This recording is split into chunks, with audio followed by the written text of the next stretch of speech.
Welcome to the Modern Husbands podcast, where Dr. Ross, Christian, and Brian host national experts who share ideas to manage money and the home as teammates. Today's topic is how to be a team at home. Today's guest is Dr. Kate Mangino. Dr. Mangino has written and delivered curricula in over 20 countries about issues such as healthy masculinity and women's empowerment. She brings her lens of social change to her debut book, Equal Partners, which introduces readers to a diverse group of men who are proud to be equal partners in the home. She draws from their examples to offer practical advice as to what each of us can do to rewrite gender norms. Dr. Mangino has published in Time and Slate. Equal Partners has been featured in The Atlantic, CNN, BBC World News, and The Guardian. We are honored to have Dr. Mangino join us. Enjoy the show.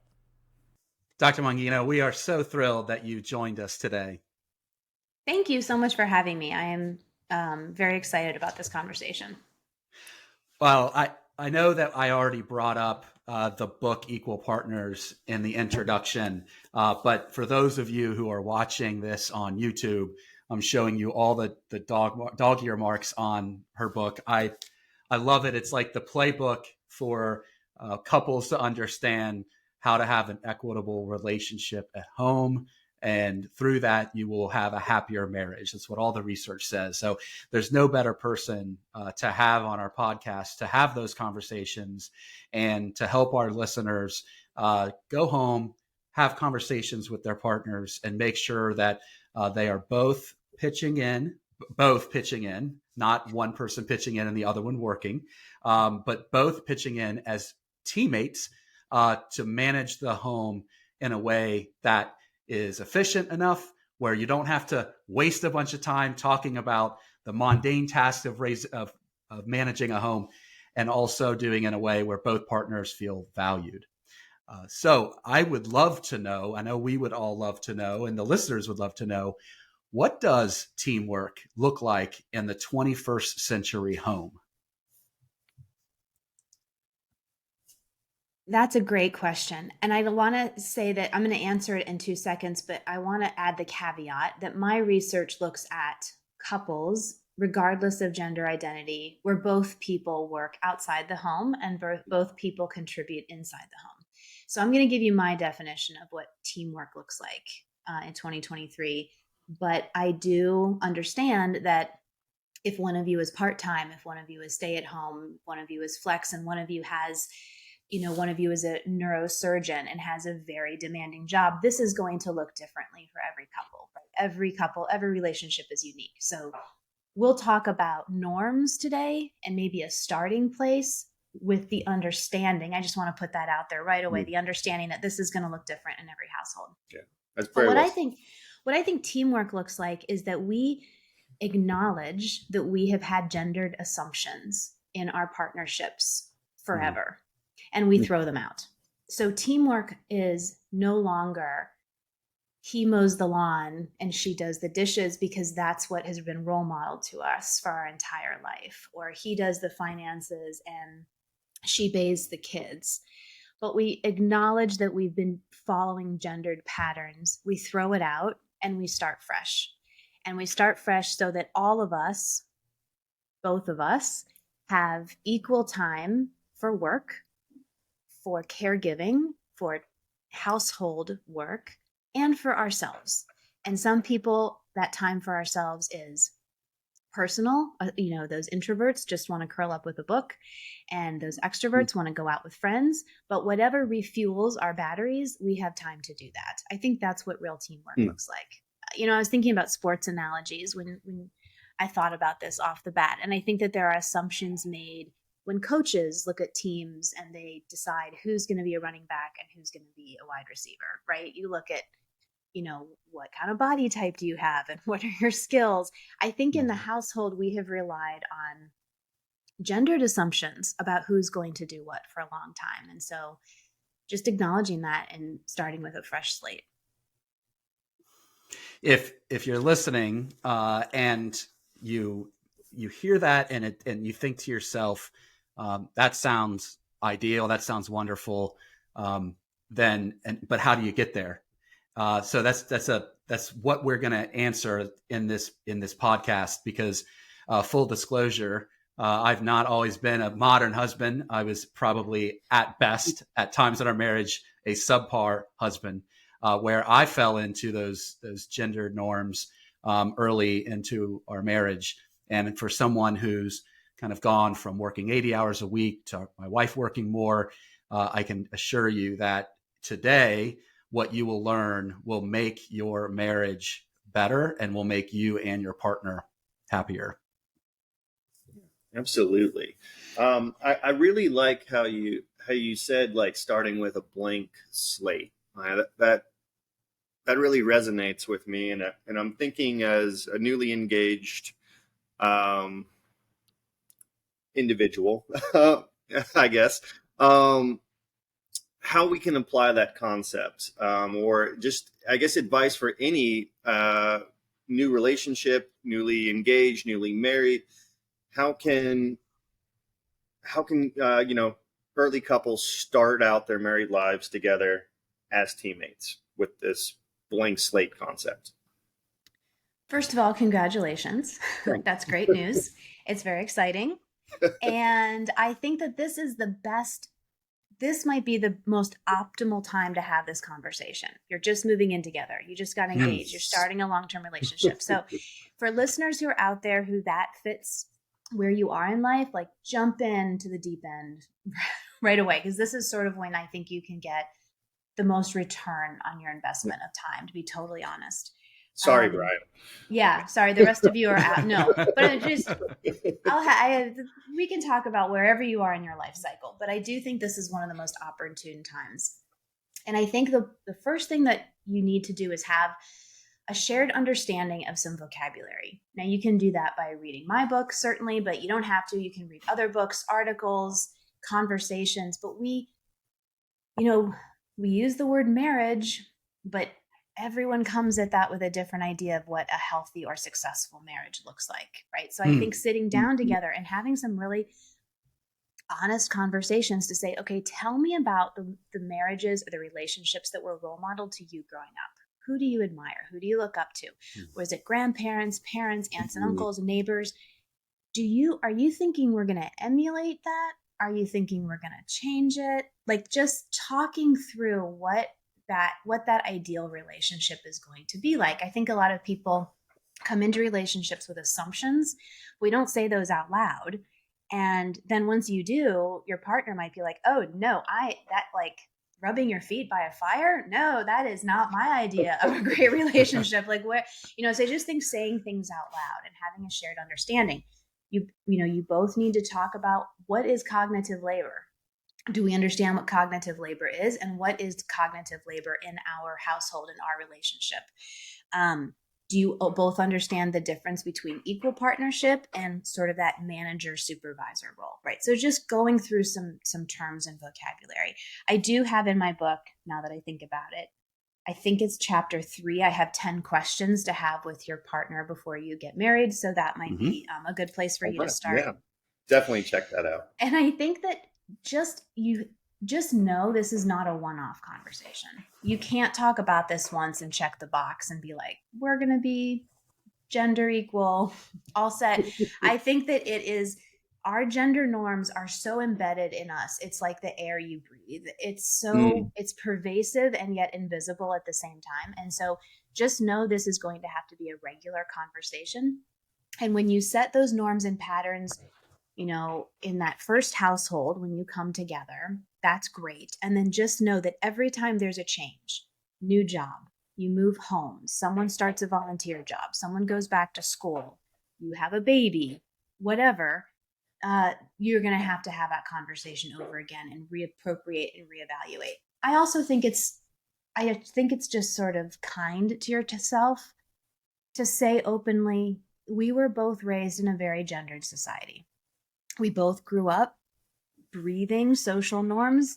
I was raised a certain way because I am female. My husband was raised a certain way because he was male. And just to sort of acknowledge that we're both we're both pushing back. And when we have arguments, to try not to make it about you and me, like it's not about what Bruce did wrong or what Kate did wrong. It's about like, how are we both raised to act in this world, and to make the gender norms the enemy and not each other. So it isn't about a fight that becomes too personal, because really what you're probably going to be grappling with is what thousands, tens of thousands of other couples are grappling with.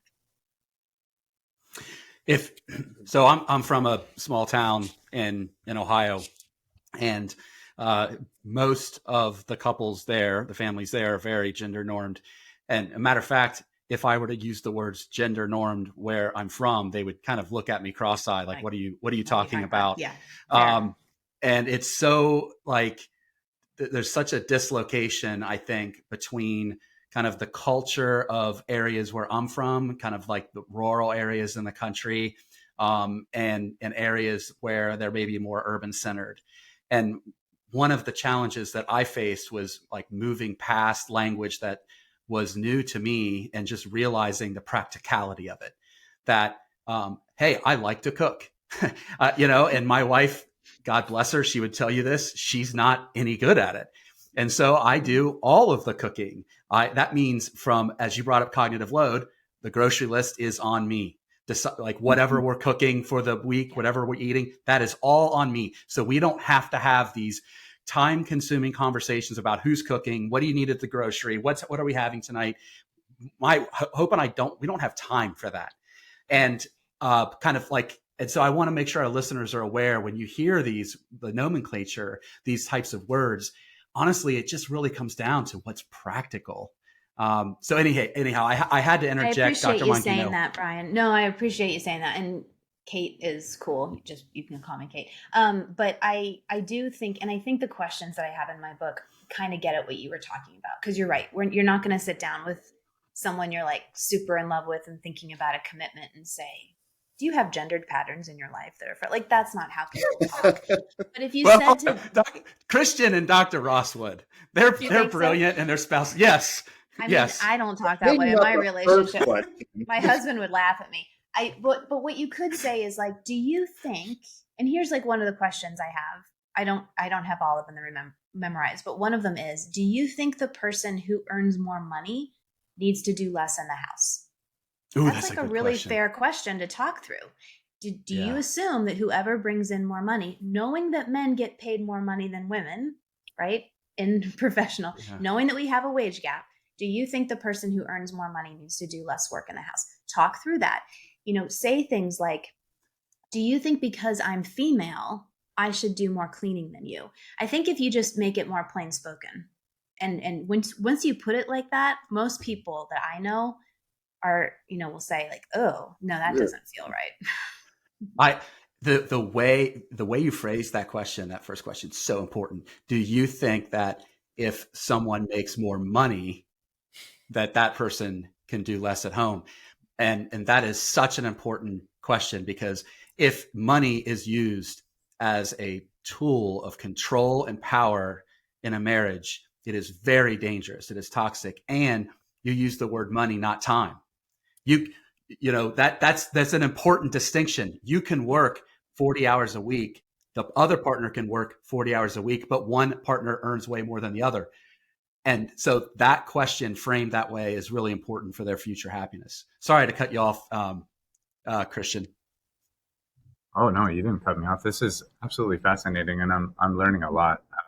One thing I want to appreciate about all three of you here today is the notion that, we don't emerge into adulthood as perfectly rational,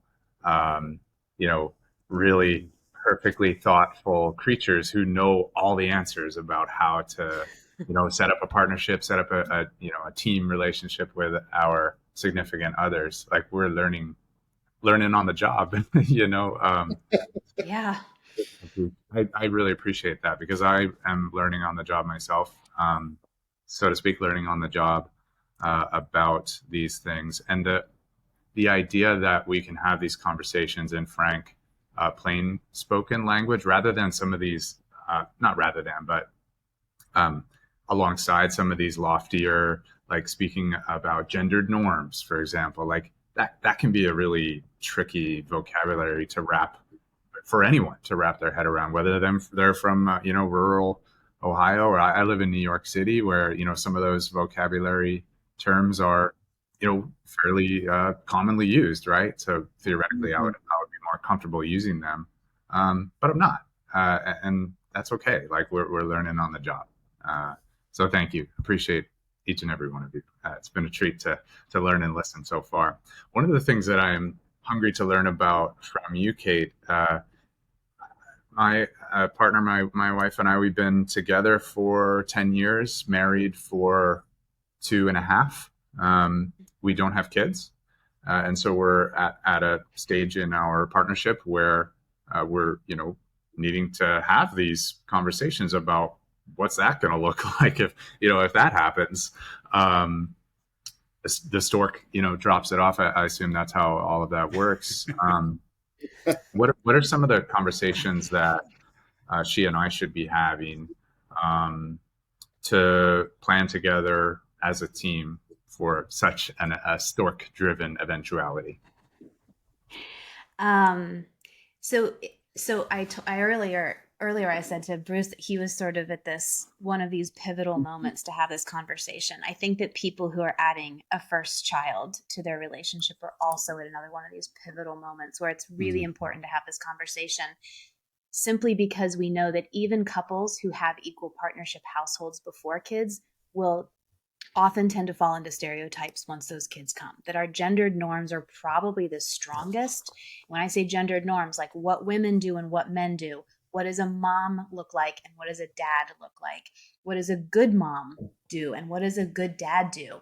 You break these down, a lot of people have different answers. They're not just two halves of parent. A lot of people would define good mothering and good fathering as two different things. So I think it's, again, really important to talk through this, to know that households can accidentally fall into inequality, even when they're at this team balance before kids come. I think I have 10 more questions in my book for people who are thinking of having children. I do think one thing to consider when the baby comes, whether it's an adoption or you're a surrogate or you're having a baby, one of you is birthing the baby, is to look at your parental leave policies. A lot of people don't have access. We know that, 25% of women have to go back to work 2 weeks after giving birth. So a lot of people don't have access. It's ridiculous. A lot of people don't have access to parental leave, but look at what you do have. Look at your finances. Look at what you can do to take off and plan. I think it's important. I was just having this conversation with a panelist, Dr. Sheehan Fisher, who's with Northwestern, was explaining this to me. He said, you both need to have time off with the baby so you can learn how to be a team. You can learn how to function as a team. That's great. If you can swing it financially, whether that's 1 week or 8 weeks, that's important. But it's also really important for each of you to have parental leave without the other one around. So you also learn how to do everything yourself, because you really can't be an equal partner if in the back of your mind, you don't know how to do everything. Because then that means that there are some things you're going to like Brian, you cook in your household. My husband does the cooking too. I am a very bad cook. But when my husband's out of town, I can feed my kids. I know how to do it. It's a combination of Uber Eats and snack plates, but I feed my kids and I know how to do it. And I think that when you don't both, but you both have to know how to contact the pediatrician. You both have to know what goes in the diaper bag when you leave the house. You both have to know, what to pack in the school lunch and what, appointments the kids go to every single week. So I do think that it's important, if you have the opportunity for one of, as you're shifting back to work, I think that in the last couple decades, what has been most common is the birth parent stay home for a set amount of time. Then she goes back to work and dad never has that one-on-one time with the baby. We are seeing new research out of the University of Southern California. It's just coming out. It's super interesting about the neurological changes that happen to men when he has that one-on-one time with infants. It's a period of time that is finite. You've got one chance with that baby. If you have 5 babies, I guess you have 5 chances. but you have this finite period of time where you have the ability to stimulate empathy, to change the way that your brain functions neurologically so that you can be a more caring and prepared parent. And you need to, and dads should probably want to take advantage of that if at all possible. So if you don't have access to parental leave, think about how can I get that time with that infant, with maybe it's my day off. Maybe on my day off, mom leaves for 10 hours and I'm totally on my own. Or maybe it's evenings or whatever that you need to work out. But you both need to plan to have this team time, and you both need to plan to have independent time. The other thing, if you are going to breastfeed, this is something that's really important, is to know that that is going to dramatically throw off the balance of work, because breastfeeding takes, 40 to 60 hours a week to plan, prep, take care of yourself, sit there and do it. It's like having a full-time job. So you can't say, okay, mom's going to breastfeed, dad's going to do dishes. Dad needs to do dishes and laundry and cook and vacuum and do all the errands. Like to balance out that breastfeeding time is substantial. I'm not arguing against breastfeeding by any stretch. I think whatever a couple chooses to do is great. Just know that that's going to happen. And the last thing that I would say to be aware of, and I always hate bringing this up because it feels like it's, I feel like some people interpret it as I'm blaming women for inequality, which is definitely not what I'm doing. I just think we all need to be really honest with ourselves. Maternal gatekeeping happens. And that is when women put themselves in the position of authority, and to keep that authority, put husbands down. What are you thinking? Don't put the baby in that outfit. She'll be cold. Give her to me. Let me redress her. Are you kidding? That bottle's way too hot. It has to cool down. Do you want to burn her mouth? I'll do it. Okay, all of these little things, it comes from a history of women not having power in a professional space. The only place women had power was in a domestic space. And so now there's this gut feeling that you want to protect it. But just, if you hear your partner doing that, if you have kids, Christian, you hear your partner saying something like, putting you down, or a mother-in-law or a neighbor, it comes from all kinds of women in the community, just to say, neither one of us know what we're doing, and I'm trying just as hard as you are, and let's learn together, right? To counter those statements of maternal gatekeeping, to talk openly with your partner about maternal gatekeeping, to recognize it when your mother-in-law does it or the neighbor does it, just so that, because those are really powerful messages. And said once, it's not a big deal, but you hear 50 of them and you start to really doubt, maybe I'm not prepared to take care of this baby because I'm a man. And that's absolutely not true. Childcare is a skill that anyone can learn. And I just think we have to be honest with ourselves that maternal gatekeeping is still a very real thing. And frankly, it is the source of a lot of friction, fights. My wife and I both grew up in households where our mothers really dictated what occurred with the kids, and the father just reinforced the mother. The upside of that is there was never a chink in the armor, right? They were very consistent because there was only one mind, really, and then there was an enforcer. But that's not a practical nor an enjoyable way to parent. And I'm thinking through all of the instances of where those points in time, those moments occurred in our relationship, only because we didn't have that initial conversation that you brought up. Hey, Hope, what is a good mother in your eyes?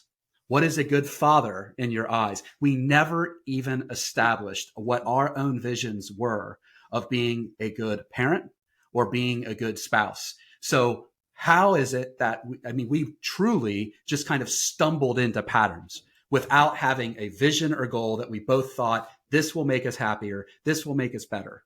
Yeah. And I think we could have avoided so many frustrations if we would have started with that very simple question. Yeah, absolutely. And Brian, we've both been around for a while. I'm coming up on my 17th wedding anniversary. How many years have you been with Hope? 21. Okay. So around Congrats, 2000, Thanks. around 2000, no one was having this conversation. So don't be hard on yourself. These are we have created this conversation since we have been married. I don't know too many people that were having this conversation 15, 20 years ago, which I think we have learned on the job. And I think what we can do now is to try to talk to younger people, younger couples, and say, we learned this the hard way. Have the conversation now. It's really important. And maybe if they hear it 20 or 25 times, they'll actually do it. I know it's not a sexy conversation to have, like when you're in love and your relationship's physical and it's so amazing. Who wants to talk about what does a mom look like and what does a dad look like? But I do think that, if you want to save time in the long run, it's a good investment of time up front to have these conversations.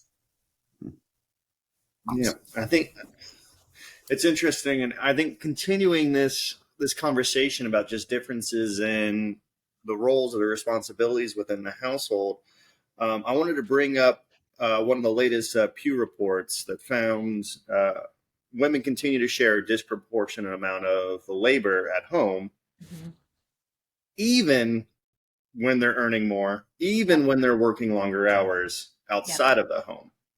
And so there's this whole, I guess, concept of, domestic inequality that keeps being perpetuated, that keeps continuing inside the home, even when, it's flipped outside. What can we do about that? What should we be doing about that? And that's probably a very long conversation, but it's a very long conversation. I realize as I'm asking this, I mean, let me take a step back and think about. Let's define why is this happening, and then when we know why it's happening, we can do something about it. Okay, so my first thought. I have many thoughts, but I'll keep it to 2 or 3 points. So, because I know this podcast cannot be 8 hours long. First we'll of all, have you back for the rest of it. Okay, one why is that traditionally for decades in different sex couples, we have split chores. We do have 2 buckets. It's not 100 and 0. Of course, both of you are doing some work. And I think there is this false concept that these buckets are equal. How couples have traditionally split work is women do routine indoor work and men do intermittent outdoor work, right? So men do mowing the lawn, car maintenance, fix-it projects, finances. These are things that you can do on weekends. These are things that you do monthly or quarterly. They're intermittent. Women tend to do the inside chores, the cooking, the cleaning, taking care of kids, caregiving, laundry, that sort of thing. Those are routine. They happen every other day. You can skip one day, but you can't not feed your kids. Intermittent tasks you can get away from. You can go on vacation and get away from your yard work for a week.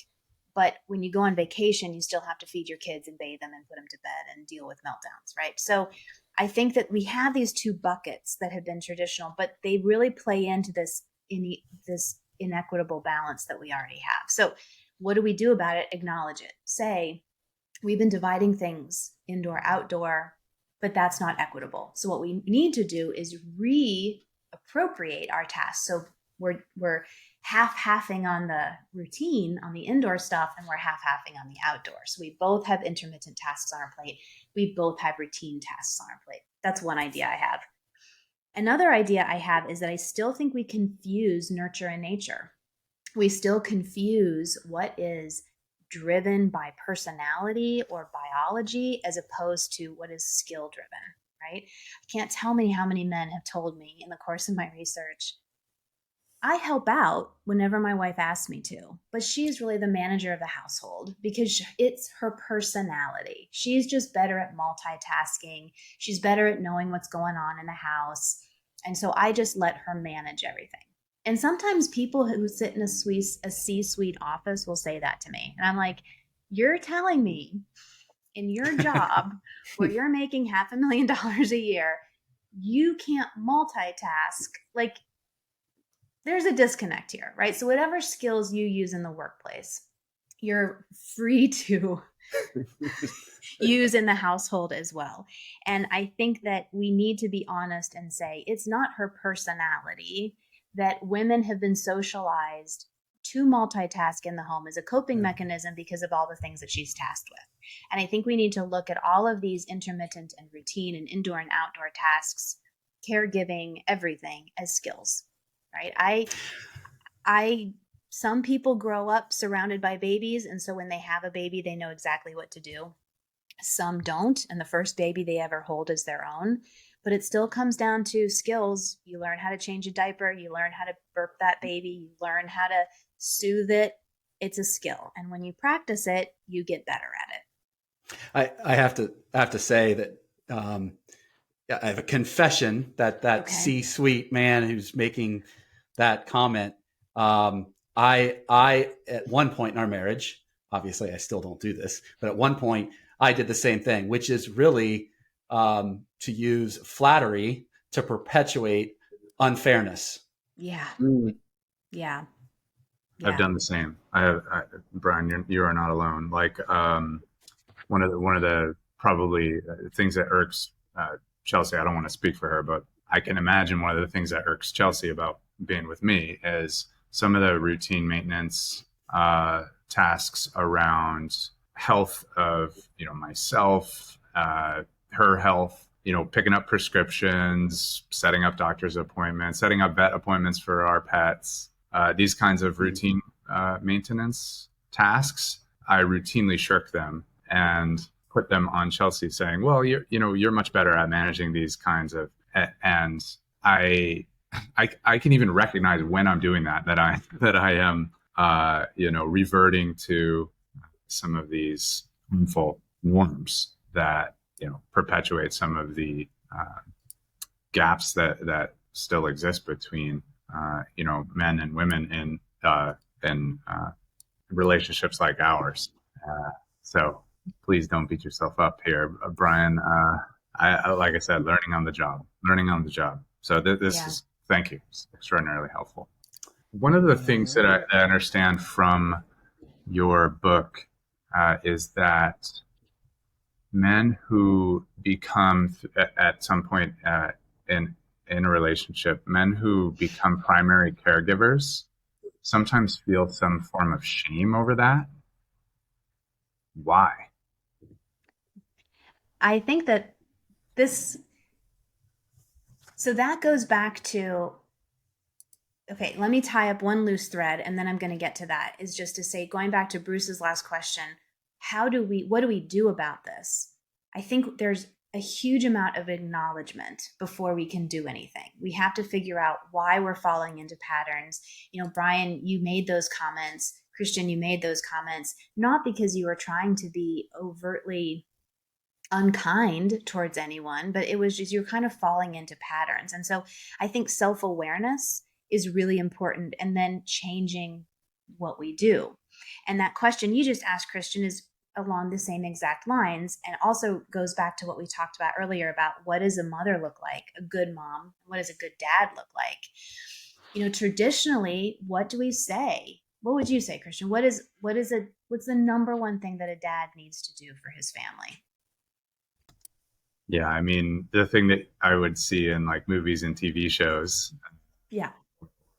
archetypal characters from fiction throughout the decades would be like provide for his family, protect his family, right? There's some sort of like warrior. Precisely. That sort of like old norm that still lingers and still is part of a lot of our marriages, of that providing, potentially protecting your family. And we tend to define providing as financial.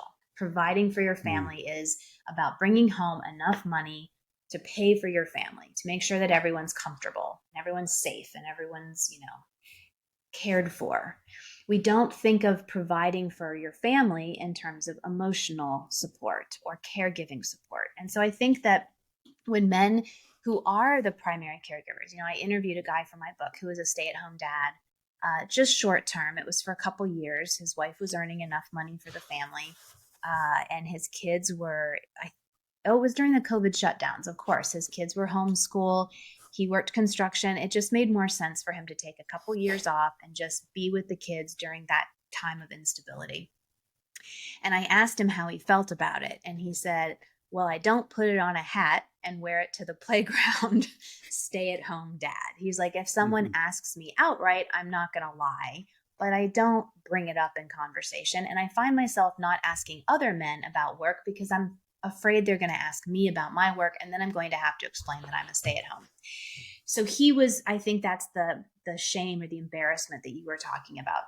And I think it's because we have this subconscious pull or link to providing for our family is financial.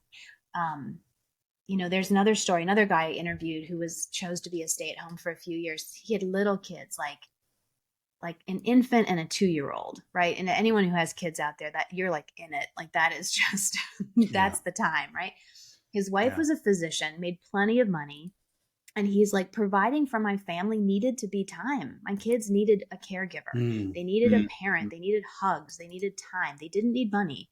Making more money would have just put more money in the bank account. My providing for my family needed to be a physical caregiving provision. So he quit his job to do that. And he said it was redefining providing for my family that opened him up and allowed him to be really proud of what he was doing.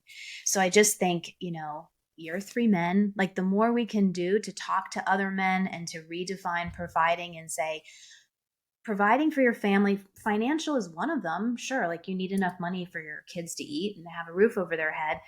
But there's also providing emotionally, providing in caregiving ways, spending time with them.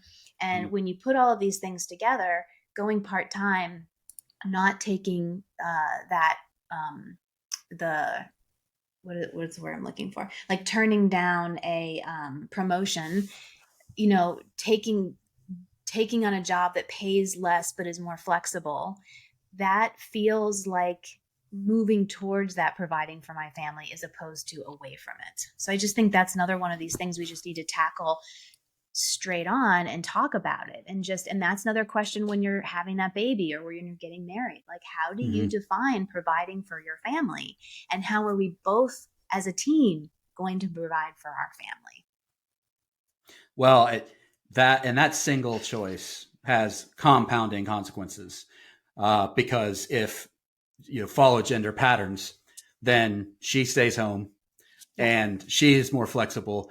And boy, the compounding pay gap and overall wealth gap that she would contribute, it's declined significantly, hundreds of thousands of dollars, according to the research I've seen.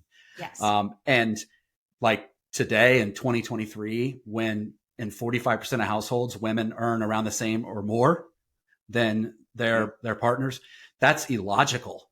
If you're just looking at the practicality of figuring out how is it that you can maximize financial resources in your home, putting everything else aside, it makes no sense whatsoever just to make an assumption that it should be a man. So absolutely, many of our listeners are super busy. Most households are dual income. And so time is typically a little bit more scarce than money. Okay. When time isn't managed well, it's a source of friction. So it's important to touch on this and to end on this. Halfway through your book, you categorized time to make it easier to allocate and manage it. And you gave, like, for example, you had personal time in there. You had health. So can you share some of these categories? I guess I just gave away a couple. And then how couples can create time management strategies as individuals and as couples that make it easier for them to work together. Yeah.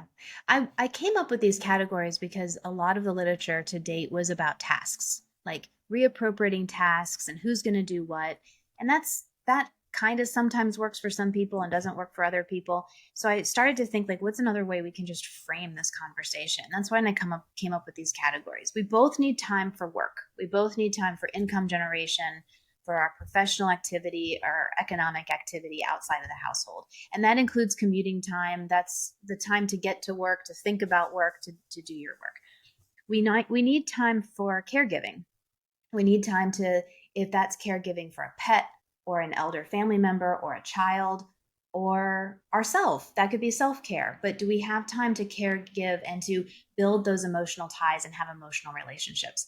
That could be taking time off when someone in our life is sick, perhaps going through long-term treatment and needs some help. Like, do we have time for caregiving? Do we have time for our own health? Like, I am super guilty of this. I can't remember the last time I worked out. I would love to do that 5 days a week. Before I had kids, I used to have a gym membership. I will go months before I actually set aside 20 minutes to do some sort of physical exercise. But that's really important. We need to do better at making sure we both have time for our own health. Because as people pointed out to me, if you work so hard and you're so stressed out, and a lot of men, when they feel stressed, they do have like physical health problems. If you have a heart attack at 50, you can't provide for your family anymore, right? So you need to take care of yourself, and you need to think about your own emotional and physical health. You need time for us, for our relationship, time together, whether that's after the kids go to bed, if you don't have access to babysitters, or if you have family in town and you can sneak away for a dinner out once in a while. But I just think if you think of those pockets, I've interviewed couples who have very different jobs. Like I talked to one, they were a same-sex female couple. One had like a 9-to-5 office job, and one was a physician. And the 9-to-5 office job woman said, I know my wife works twice as many hours as me, so we're not going to delegate by tasks because that's just not fair. In our relationship, that's unfair. We're gonna delegate by percentages. So of my free time, I'm gonna give 25% to household work, and she's gonna give 25%. And that feels fair to me because she works twice as long as I do. So I think that you can have those conversations and make those adaptations that work for your household. That is such an important point. I'm glad that you brought up that sometimes that fair isn't always equal. Yeah. It really is circumstantial. And I'm going to For sure. just briefly just interject and give Christian a pat on the back because there was a podcast probably 5 or 6 months ago where he brought up the fact that when his wife comes home, that he has everything situated, it's clean, he has usually a meal prepared. And there were some comments on YouTube when I put the clip of that on there that were just kind of made me sick because it was like, oh, role reversal. They didn't know that his wife is a ER doctor and that when she had a bad day, somebody might have died, right, and that she needs emotional support when she walks through the door. And he's doing everything he should do and wants to do to give her all of that. And she in a podcast brought up the fact that that allows her to be better at her job. And part of me wonders is if it was reversed, where if a woman were to say, I made sure that when my husband, who's a doctor, came home, that the reaction would be, oh, you're a good wife. Right. And I want to bring that up because it's important that we recognize that it doesn't matter what gender we are. Some of us work longer hours. Some of us have really stressful jobs, and we need to balance each other out. So anyhow, please continue. No, I'm so glad that you brought up that point. And I think that goes back to how every relationship is different and we need to take care of each other. And this goes into our definition of what is a partner, what is a marriage, what is a mom, what is a dad, what is a parent, right? And I would love to get away from these. I don't want to talk about what a mom does and what a dad does. I want to talk about what a parent does.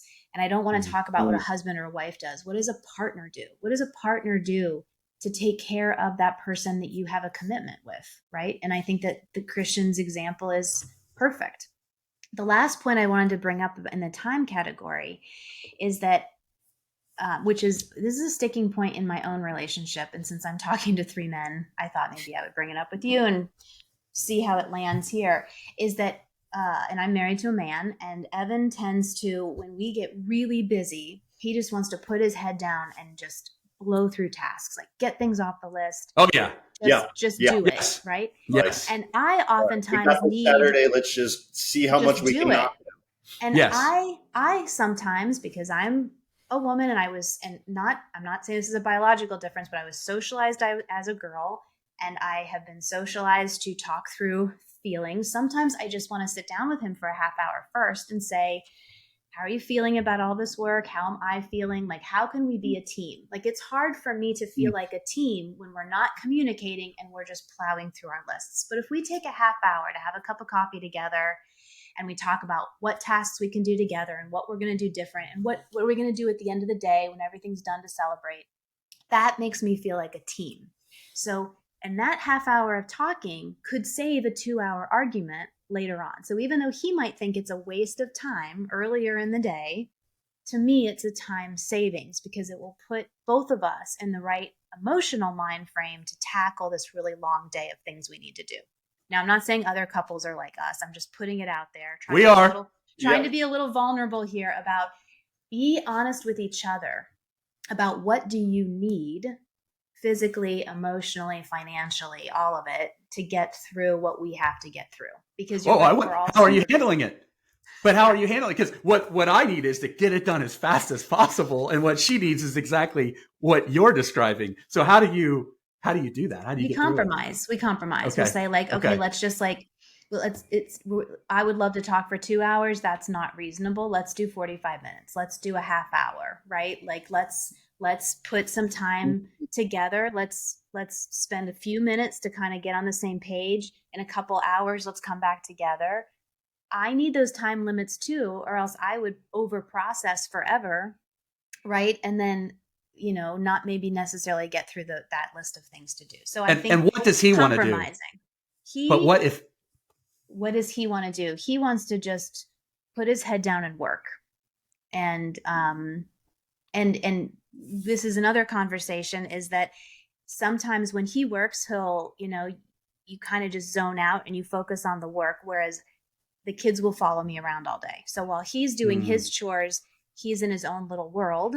And when I'm doing chores, I'm also parenting and I'm double tasking because I'm like, okay, what can you guys do? And can you come upstairs with me? And okay, you go through this box and I'll do this. And so I'm feeling like I'm parenting as well as working, and he's just working. And in my mind, everyone just wants to put on a podcast and zone out and wash dishes. That's easy, but to parent while you're doing it. So anyway, I just think that sometimes the point I'm trying to make is that sometimes talking and just hearing each other and asking each other some questions about what they need can save time later on, even though it feels like a waste of time at the very beginning. And I think at the end, it takes both of you to compromise. Well, Kate, there's light at the end of the tunnel because your kids will soon be old enough to do all of those chores. And it's so nice to delegate. That is the time where Hope and I come together in unison and know how can we delegate. Those are always happy conversations. But Dr. Mangino, thank you so much for your time today. This was a great podcast. There's so many just examples and points of wisdom that our listeners can walk away with to make themselves and their partners happier and together a happier relationship. Thank you for having me. It was a pleasure to talk to all three of you. Very enlightening. Thank you so much. Good luck, Bruce. Congratulations. Thank you for joining us today. You can find Dr. Mangino's book, Equal Partners, on Amazon.